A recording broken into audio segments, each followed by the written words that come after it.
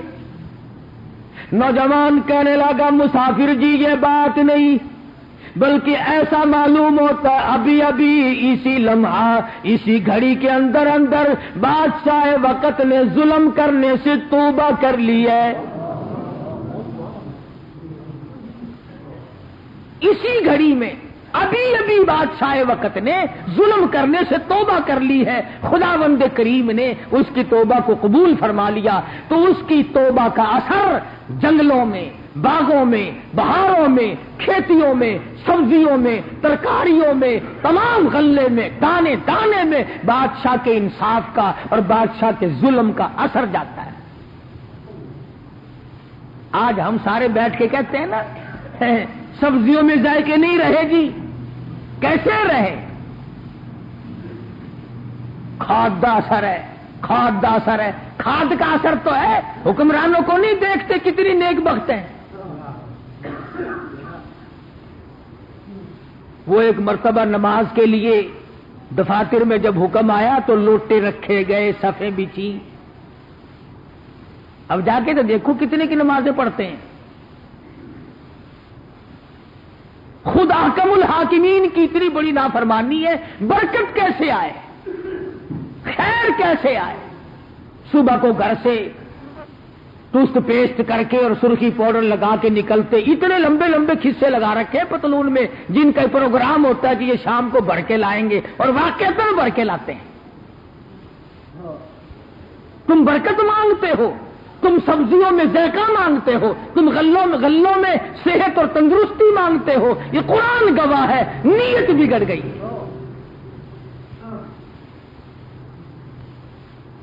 اگر نیتیں نہ بگڑتی تو یہی تھے وہ لوگ، ایک کمایا کرتا تھا 10 کھایا کرتے تھے، اب 10 کے 10 کماتے ہیں پھر بھی پوری نہیں پڑتی۔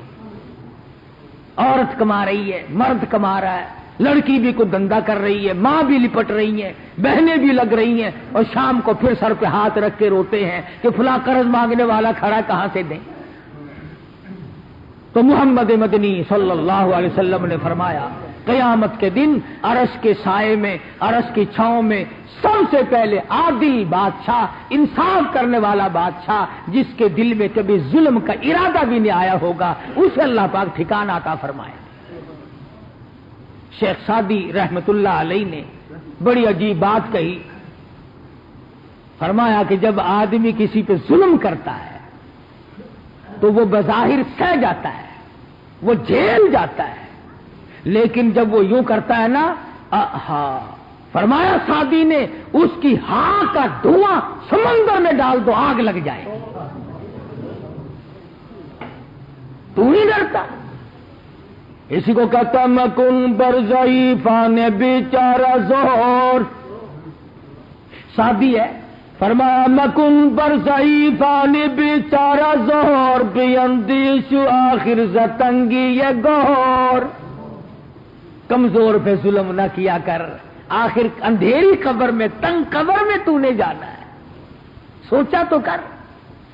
اور فرمایا کہ مکن مردم آزاری اے تم درائی، مکن مردم آزاری اے تم درائی کہ ناگار صد بر تو قہر خدا ہی، نہ ستایا کر عورت کو، مرد کو، کسی کو نہ ستا کہ اگر اس کے دل سے آہ نکل گئی تیرا بیڑا غرق ہو جائے گا۔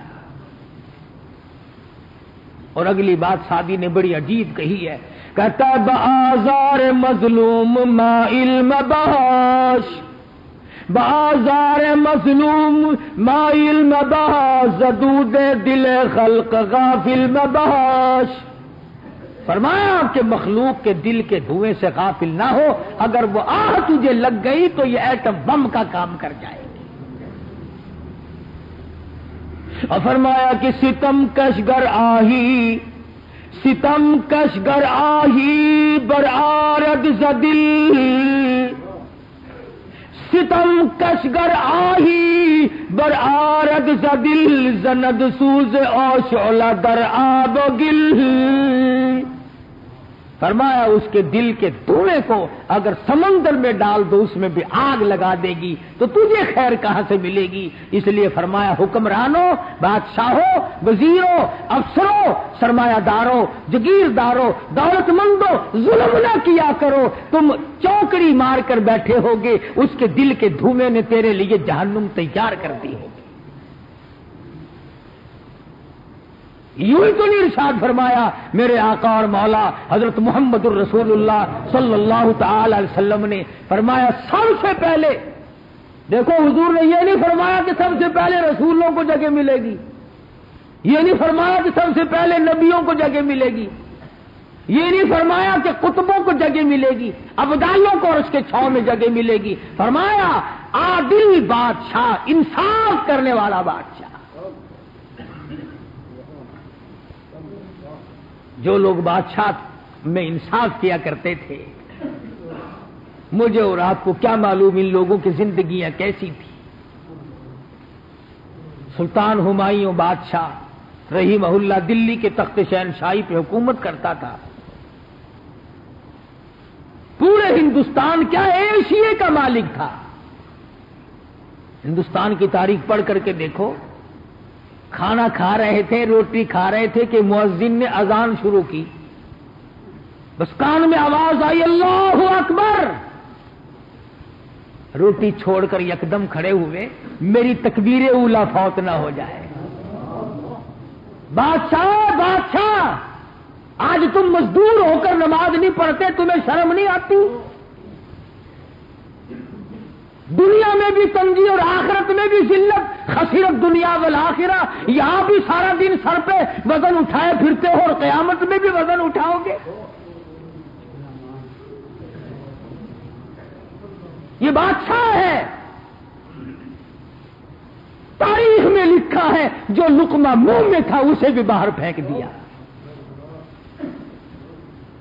دیوان خاص میں بیٹھے ہوئے تھے، یکدم جو نیچے اترنے لگے، پیڑی ذرا لمبی تھی، زینہ بہت دور کا تھا، جلدی میں اترنے لگے. جماعت کے لیے عشاء کا وقت تھا، درمیان کی پیڑی سے پاؤں پھسلا، نیچے آنے سے پہلے موت آ گئی.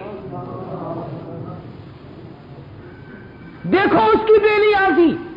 ایک تو سلطان ہمایوں بادشاہ کی موت آئی ہے جو جماعت کے لیے دوڑا ہے، جو نماز کے لیے دوڑ رہا ہے، جس نے منہ کا لقمہ بھی پھینک دیا ہے، میری تکبیر اولا نہ چلی جائے، میری رکعت نہ چلی جائے. اور ایک اور دوڑا ہے اور ایک اور پھسلا ہے. اس کی بے نیازی تو دیکھ. مؤذن ہے، ہاں اس لیے کہہ رہا ہوں کچھ نیکی کر کے گھمنڈ نہ کیا کرو، اس کا احسان عظیم سمجھو اور دعا کیا کرو اللہ میاں اس پر خاتمہ کر دے. دمشق کی جامع مسجد کا مؤذن ہے، ایک دو دن کا مؤذن نہیں، 40 سال اذان دی، 40 سال تک مسجد میں جھاڑو لگائی، خدمت گزاری کی مسجد کی. دمشق کی جامع مسجد ہے. ایک دن عصر کی اذان دینے کے لیے، اس زمانے میں لاؤڈ اسپیکر تو تھے نہیں، اذان دینے کے لیے مینار پہ چڑھا. برابر میں ایک عیسائی کا مکان ہے، یوں نظر پڑ گئی عیسائی کی ایک لڑکی پہ، بس دماغ خراب ہو گیا.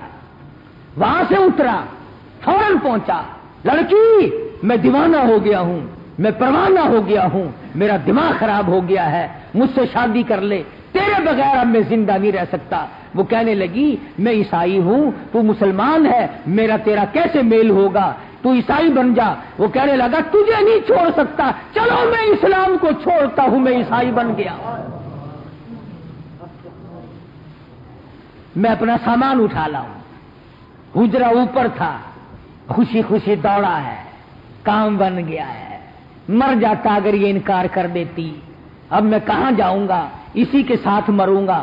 مجھے مل گئی، میرا دامن بھر گیا، میری آرزو پوری ہو گئی، میری حسرت مجھے مل گئی، آنکھوں نے جسے دیکھا تھا اسے پا لیا، دل نے جسے چاہا تھا وہ میری دامن میں آ گیا، ابھی جاؤں گا، رات کو اسی کے پاس رہوں گا۔ اوپر کے حجرے سے سامان اٹھایا اور خوشی میں جلدی سے نیچے اترنے لگا، اوپر کی پیڑی سے پاؤں پھسلا، نیچے آنے سے پہلے موت آ گئی۔